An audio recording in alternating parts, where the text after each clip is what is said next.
భాగవతంలో కొన్ని ప్రార్థనారూపమైనటువంటి పద్యములు ఉన్నాయి. అవి ధారణ యందు ఉండాలి. అందుకే పెద్దలు ఇప్పుడు నేను చెప్పబోయే పద్యం ఏదుందో దాన్ని తీర్థసేవనమునందు వాడుతూ ఉంటారు.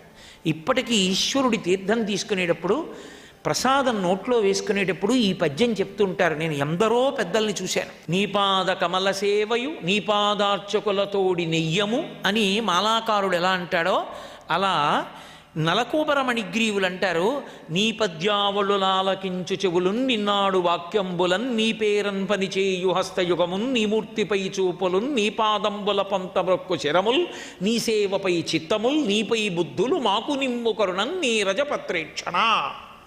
అది పూజ చేసినందుకు. ఎందుకు ఆ తీర్థం ఏం చేయాలంటే ఇకనైనా బతుకు బాగుండేటట్టు చెయ్యాలి. అలా ఉండాలంటే నీ పద్యావళులాలకించు చెవులన్, నీ మీద స్తోత్రాన్ని వినే చెవులు కావాలి. నీ పద్యావళులాలకించు చెవులన్ నిన్నాడు వాక్యంబులన్, నీ గురించి చెప్పగలిగిన నోరు కావాలి. నిన్ను చూడగలిగిన కన్నులు కావాలి. నీ పాదముల యందు వంచగలిగిన తల కావాలి.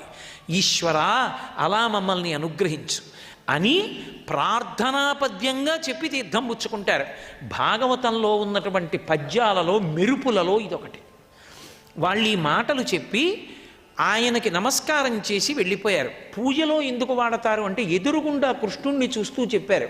మనం పూజలో అర్చామూర్తిగా మన ఇంట్లో ఉన్న స్వామిని చూస్తూ తీర్థం తీసుకుంటాం, పాదోదకాన్ని.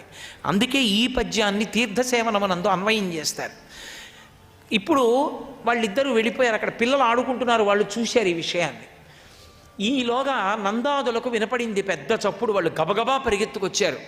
పిడుగుపడదుగాక పెనుగాలి విసరదు ఖండితంబులగుట కానరాదు బాలుడితడు పట్టి పడత్రోయజాలడు తరువులేల కూలే ధరణి మీద.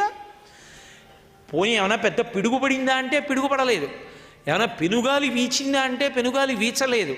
ఎవరైనా గండ్రగొడ్డలు పెట్టి నరికారా అంటే నరకలేదు. మరి చెట్లు ఎలా పడిపోయాయి భూమి మీద? ఇలా చెట్లు భూమి మీద పడిపోయాయి అంటే ఆశ్చర్యం.